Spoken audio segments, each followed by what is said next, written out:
कशावरच्या कागदामध्ये service बुकवर हां हां हां ते जेरॉक्स कागद दिले ते जेरॉक्स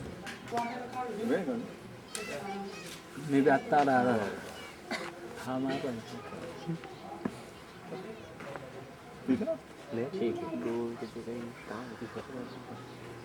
तिथे करू जुन्या त्रास होता साहेब आपल्या कार्यक्रमाला उपस्थित होत आहेत, आलेले आहेत. Welcome welcome welcome.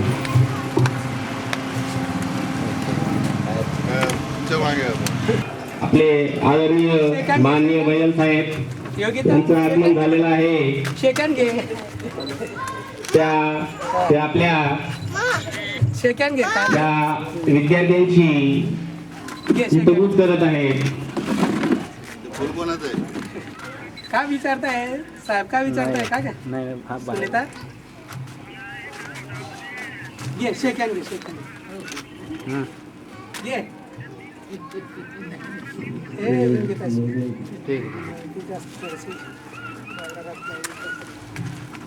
काकुमाय बहुउद्देशीय सामाजिक शैक्षणिक सांस्कृतिक अपंग सेवा संस्था यांनी ही संस्था मोठ्या ऍक्टिव्ह जोमाने सुरू केलेली आहे.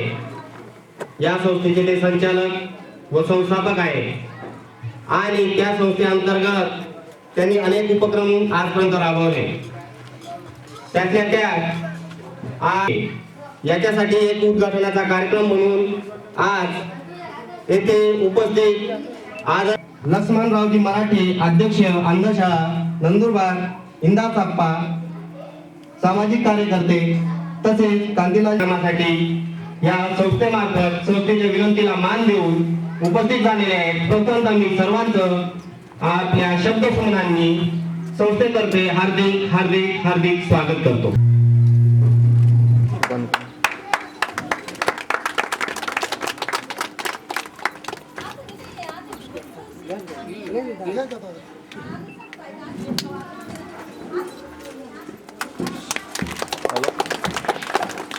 हां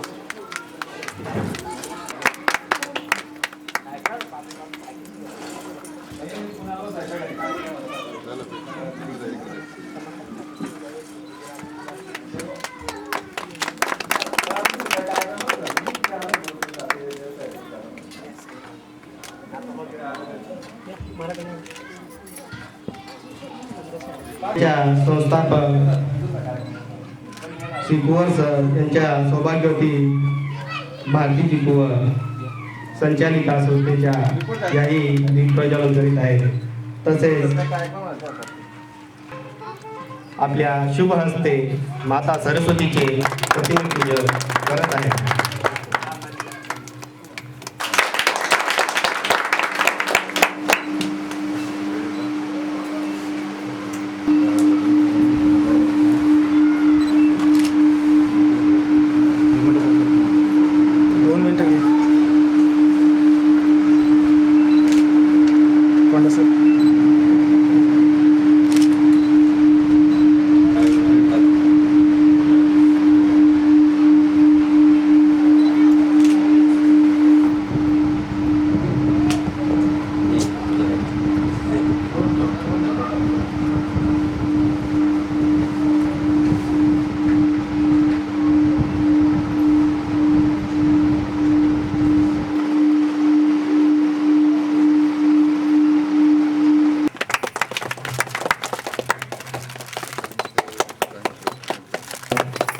आदरणीय सरांनी स्वीकारलेला आहे.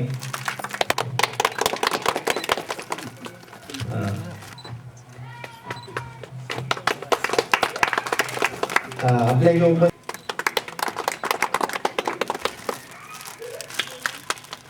झालेला आहे आणि किंवा अनेक अवयवांनी व्याधीग्रस्त आहेत अशा लोकांसाठी ही संस्था अनेक कार्यक्रम राबवते. कधी साहित्य वाटप, कधी शासन निर्णयांचे पुस्तिका वाटप, अशा प्रकारचे ही संस्था काम करीत आहे. आणि गेल्या 4 वर्षात संस्थेने अनेक उपक्रम राबवलेले आहेत. अशाच माध्यमातून गेल्या 9 डिसेंबरला अपंग व अपंगांच्या पालकांसाठी जागतिक अपंग दिनाचे औचित्य साधून त्या कार्यक्रमाचं आयोजन करण्यात आलं होतं.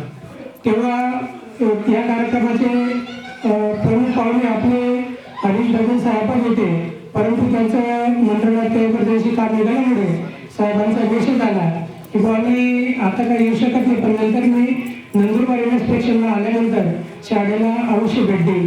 आणि साहेबांनी शाळेला भेट दिली त्याबद्दल मी त्यांचे पुरुष एकदा अभिनंदन करतो.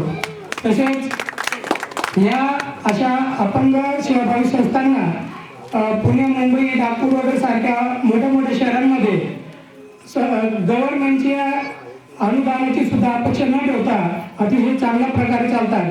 त्याची मागची कारण तिथं डोनेट भरपूर असतात, देणगीदाते भरपूर असतात, म्हणून अशा संस्थांना तिथं खूप चांगल्या प्रकारचा एक व्यवस्था असते, चांगल्या प्रकारची सोय असते. आणि आपल्या ग्रामीण विभागात अशा अनुदानित संस्था सुद्धा एक वाईट परिस्थितीला म्हणजे असतात. परंतु आपल्या ग्रामीण विभागात किंवा जो आपण उपेक्षित जिल्हा म्हणतो आदिवासी जिल्ह्यात देणगीदात्यांची किंवा हे जे असे सामाजिक कार्यकर्ते असतात अशा लोकांची फार कमतरता आहे. आणि म्हणून असे लोक आजही असून त्यांना अनेक योजनांचा लाभ मिळत नाही किंवा अनेक योजना कागदोपत्री आहेत, म्हणून त्यांच्यापर्यंत पोहोचून त्यांच्या पालकापर्यंत पोहोचून ही संस्था काम करते आहे. तसेच आता या छोट्या कार्यक्रमात वेबसाईटचं उद्घाटन आम्ही माननीय बदल साहेब यांच्या हस्ते केलेलंच आहे. आणि अशाच प्रकारे साहेबांनी आमच्या संस्थेवर प्रेम ठेवावं आणि पुन्हा मी त्यांचे तसेच या कार्यक्रमात आलेले प्रमुख पाहुणे साहित्यिक डॉक्टर पितांबर सरोदे सर ज्यांचे नेहमीच मला मार्गदर्शन लाभत असतं आणि त्यांच्याच प्रेरणेने मी वाटचाल करतोय. तसेच दैनिक लोकमतचे पत्रकार रमाकांत पाटील साहेब, दैनिक देशदूतचे पत्रकार माननीय विलास पवार साहेब, तसेच अंधशाळेचे अध्यक्ष माननीय लक्ष्मणराव मराठे आणि नंदुरबार अँटी करप्शन ब्युरोचे DYSP साहेब सांगळे साहेब, तसेच आलेल्या सगळ्या मान्यवरांचे पुरुष एकदा अभिनंदन करतो. आणि कार्यक्रमाची पुढची दिशा मी नेहमी धन्यवाद देतो, कारण जो आपल्यासाठी जगतो तो सामान्य माणूस असतो, जो दुसऱ्यासाठी जगतो तो अतिसामान्य असतो. आणि असं हे अतिसामान्य जोडपं आहे, त्याला माझा मनापासून आशीर्वाद आहे. आज संकेतस्थळाचं उद्घाटन माननीय बैजल साहेब यांनी केलेलं आहे. सांगळे साहेब आहेत, दोन मोठे पत्रकार आहेत, आणि आपणही या संस्थेवर काकू माय ही जी आहे, हा जो शब्द आहे काकू माय, आईचं स्मरण करून ज्यांनी आपली संस्था स्थापन केली. कारण मी तर नेहमीच म्हणत आलो की या महाराष्ट्राला एक मोठी माय मिळाली होती साने गुरुजींच्या माध्यमातून. त्या गुरुजींचा स्पर्श मला झाला आणि माझंही जीवन एक उन्नत झालं. साधारण माणसाचं जीवन उन्नत होऊ शकतं आईच्या आशीर्वादाने. मनाचा फार मोठेपणा आहे, कारण अधिकारी सार्वजनिक जीवनामध्ये कसा जगतो, कसा वागतो, हे आदर्श पाठ त्यांनी इथे घालून दिलेला आहे असं मला वाटतं. कारण ह्या मुलांच्या ज्या हावभाव आहेत, त्यांचे कार्यकलाप आहेत, त्यांचं सर्वच आयुष्य आहे, ते पाहिल्यानंतर अनेकांना कदाचित किळस वाटेल, परंतु ही जी वेदना आहे, हा जो स्पर्श आहे मानवतेचा त्यांना दिलेला या जोडप्याने, त्याच्याबद्दल मला खूप खूप त्यांना धन्यवाद द्यावे लागतील. आज महामानव बाबा आमटे यांचा स्मृती दिवस आहे. आजचा दिवस सुद्धा फार त्या दृष्टीने विचार करण्यासारखा आहे. बाबा आमटेंनी 50 वर्षापूर्वी एका महारोग्याला कवेत धरलं होतं, आणि आज आनंदमनला, भमरागडला किंवा तिथली जी काही एक मोठं गाव तिथे निर्माण झालेलं आहे, त्या तिथे 6000 असे कुष्ठरोगी, त्यांचं एक स्वतंत्र वसाहत, स्वतंत्र गाव तिथे झालेलं आहे. बाबा आमटे म्हणत त्यांनी सुरू केलेलं आहे, पण हे इथे बसलेल्या आपल्या प्रत्येकाचं आहे. आणि ह्या कामामध्ये आपल्या सर्वांचं योगदान अन्य माध्यमातून, पैशांच्या माध्यमातून असेल, वेळेच्या माध्यमातून असेल किंवा साधन सामग्रीच्या माध्यमातून असेल, ते आपण दिलं पाहिजे. कारण हे काम केवळ ह्या दोघांचं नाही, ह्या आपल्या ज्यांना काही समाजाप्रती कणव आहे, काही आत्मीयता आहे, काही प्रेम आहे, त्या सर्वांचं हे कर्तव्य आहे. विलास आणि रमाकांतजी आम्ही दोन्ही खोल्या बघत होतो. इतकी स्वच्छता, कारण कुठल्याही केंद्रामध्ये आपण घरात स्वच्छता असतो, शाळांमध्ये आणि सार्वजनिक ठिकाणी इतकी स्वच्छता आपल्याला दिसत नाही. पण इथे गेल्यानंतर जी एक स्वच्छता दिसते, ती प्रसन्नता आहे, मनाला एक आनंद देणारं असं एक वातावरण. ह्या छोटेखानी जरी 10-12 मुली जरी असल्या तरी ह्या 10-12 मुलीच्या जीवनामध्ये एक चांगला प्रकाश निर्माण करण्याचं काम ही काकुमाय बहुउद्देशीय सेवा संस्था करीत आहे. ह्या सेवेला मी प्रणाम करतो. जो सक्रिय आहे तो कसला अपंग, आणि तो तर अविरत सक्रिय आहे, त्याच्या सक्रियतेला मी प्रणाम करतो. उद्देश असतो की जागतिकीकरणामध्ये जगातल्या कुठल्याही कोपऱ्यातनं आपल्या शाळेबद्दल माहिती व्हावी, हा हेतू असतो. त्या हेतूमध्ये थोडीशी दुरुस्ती करण्याचा माझा एक प्रस्ताव आहे. आणि तो असा आहे की मी जर एखादा अमेरिकन नागरिक आहे, अमेरिकेमध्ये मी वॉशिंग्टनमध्ये आहे, तर माझ्या ध्यानीमनी सुद्धा हा शब्द येणार नाही, काकुमाय अपंग संस्था. त्याच्यामुळे सर्च इंजिनला आपण एक हिंट देणं फार आवश्यक आहे की ही संस्था जी आहे तर ती it is dealing with handicap people. मी जेव्हा इंटरनेटवरती जाऊन जर मी सर्च करायला लागलो मेंटली किंवा हँडिकॅप, हे 2 शब्द अतिशय महत्त्वाचे आहेत, तर ते संकेतस्थळामध्ये येणं फार आवश्यक आहे.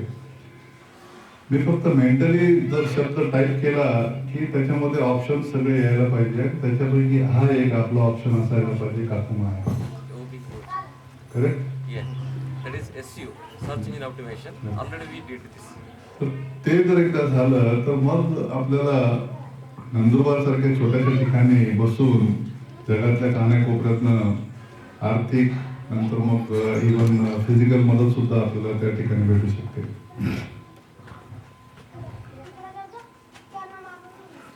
भास्कर भारती हे जे मुलींसाठी जे निवासी अपंग मतिमंद मुलींसाठी जी शाळा सुरू केलेली आहे, त्या बाबतीत एक प्रश्न प्रामुख्याने मला दोन्ही पत्रकार मित्रांना सुचवायचा आहे. अमरावती जिल्ह्यामध्ये परतवाडा या ठिकाणी शंकरराव पापडकर नावाचे एक संत पुरुष आहेत. त्यांनी 122 मतिमंद मुली दत्तक घेतलेल्या आहेत. सर्व मुलींचे नाव आहे, ती ज्या धर्मातली असेल, जर ती ख्रिश्चन असेल आणि तिचं नाव कॅरोलिन असेल तर तिचं नाव आहे कॅरोलिन शंकरराव पापडकर. जर ती मुस्लिम असेल तर तिचं नाव आहे मेरुन्निसा शंकरराव पापडकर. जर ती हिंदू असेल तर तिचं नाव असेल अनिता शंकरराव पापडकर. असे बिरंदर व्यक्तिमत्व आहेत आपल्या या धर्तीवरती. आणि मागचे 20 वर्षांपासून त्यांचा एक लढा एकाकी चालू आहे.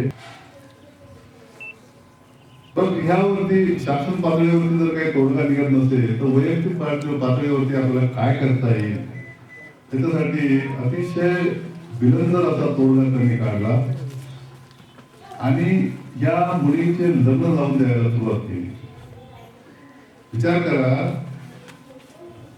मतिमंद मुलगी तिचं लग्न लावून द्यायची किती कष्टाचं काम आहे. आपल्याकडे अनेक वेळा सामान्य मुलींचं, नॉर्मल मुलींचं लग्न होत नाही, हा माणूस तर मतिमंद मुलीचं लग्न लावून देतो. जे काही हुंडा द्यायचा असेल तो समाजामध्ये डोनेशन घेऊन तो हुंडा जमा करतो आणि त्या मुलाचे जीन्स व्यवस्थित तपासून घेतो, त्या मुलाच्या आईवडिलांचा इंटरव्ह्यू करून घेतात आणि त्यामध्ये क्षमता आहे का नाही या मुलीचा सांभाळ करण्यासाठी ते सगळे चाचपणी झाल्यानंतर ते लग्न ठरवतात. अजूनही काही समाजामध्ये अनेक पुरुष आहेत की ज्यांना त्यांच्या समाजामध्ये मुली मिळत नाही, परंतु आई वडिलांच्या दबावामुळे पुत्रप्राप्तीचा एक मोह त्यांना आवडता येत नाही आणि म्हणून या मुलींसोबत लग्न लावले जातात. मलाही थोडा धक्का होता सुरुवातीला किंवा ह्या मुलीचा सांभाळ कसा होणार, नंतर मग कदाचित मुलगा झाला, मुलगी झाली, त्याच्यानंतर मग ह्या आईला रक्त सोडून देणार असे अनेक प्रकार होत असतील. तर त्यांनी ज्या विस्तृतपणे हे समजावून सांगितलं की वयाच्या 5व्या 6व्या वर्षापर्यंत एक तर आपल्या घरामध्ये एक अपत्य आलेलं असतं, म्हणून त्या मतिमंद मुलीचे सासू सासरे त्या मुलाचा आणि त्या आईचा सांभाळ करतात. आणि त्याच्यानंतर म्हणजे इतका एक चमत्कारिक असा प्रकार होतो की मुलगा किंवा मुलगी जेव्हा 5-6 वर्षाचे होतात त्याच्यानंतर ते आपल्या आईचं पालन पोषण करायला सुरुवात करतात. ही कल्पना किती विचित्र कल्पना आहे आणि आपल्या आवाक्याच्या बाहेरची कल्पना आहे की नॉर्मली आपण जे बघितलेलं आहे की आई वडील मुलांचा 19-20 वर्षापर्यंत सांभाळ करतात, परंतु या ठिकाणी 5-6 वर्षाची झाल्यानंतर ती मुलं आपल्या आईचा सांभाळ करतात, जेणेकरून त्या पतिमंद मुलीचं कायमचं असं पुनर्वसन होऊन जातं. या दृष्टिकोनातून भास्करराव तुम्ही सुद्धा इथे वाटचाल करायला काही हरकत नाहीये.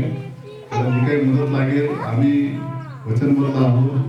मागे मी आपल्याला सांगितलेलं आहे की आपल्या संस्थेला माझे जे काही मित्र आहेत मुंबईतले पुण्यातले त्यांच्या माध्यमातून मी तुम्हाला 5 लाख रुपये मदत कबूल केली आहे आणि ते शक्य तितक्या लवकर तुमच्यापर्यंत पोहोचवण्याची माझी जबाबदारी आहे. यापैकी पालक किती आहेत त्या मुलींचे? आपल्यापैकी पालक किती आहेत मुलींचे? म्हणजे हे निस्वार्थी भावनेने या ठिकाणी आलेले आहेत. मला असं वाटलं होतं की यामध्ये बरेचसे पालक असतील, एक स्वार्थ आहे म्हणून ते आलेले असतील. सर्वसाधारण जे सांगितलं संख्या कमी आहे हरकत नाही, परंतु या निष्ठेने आपण या ठिकाणी आलात ती संख्या निश्चितपणे वाढेल. दुःख वाटतं या गोष्टीचं की नंदुरबारची लोकसंख्या 3 लाख असताना सुद्धा या ठिकाणी 30 लोक सुद्धा इथे हजर राहू शकत नाही.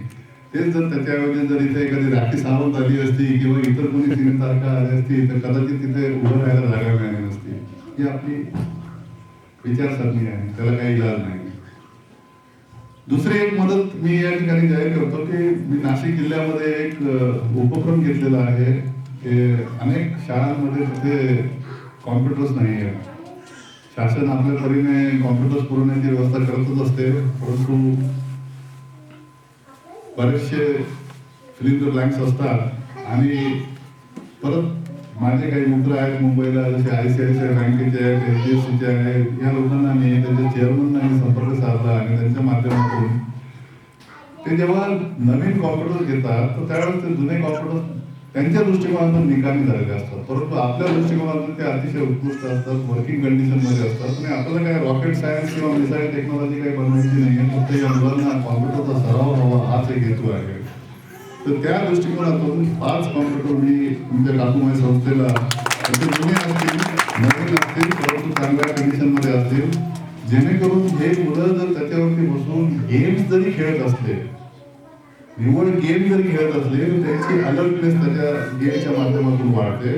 मित्रांनो, एक छोटंसं उदाहरण मी आपल्याला देऊ इच्छितो की हा माझा शर्टचा वरचा बटन आहे, हा मी माझ्या डाव्या हाताने 2 बोटांनी केवळ 2 ते 3 सेकंदमध्ये मी उघडू शकतो आणि कदाचित डाव्या हाताने मी तो परतही लावू शकेल मी. परंतु हीच जी प्रक्रिया आहे हे शिकण्यासाठी या मुलांना 6 महिन्याचा कालावधी सुद्धा लागतो.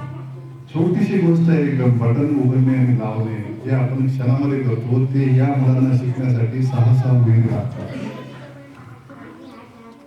भास्कर भारतींना माझं पूर्ण सहकार्य राहील, आमच्या सहकार्यामध्ये सहकार्य राहील. आपण या ठिकाणी आलात, आमचा सन्मान केला, त्याबद्दल आपला ऋणी आहे. नंदुरबारला कधी आलो तर आपल्या संस्थेला भेट दिल्याशिवाय जाणार नाही ही आजच मी आपल्याला एक ग्वाही देतो. धन्यवाद.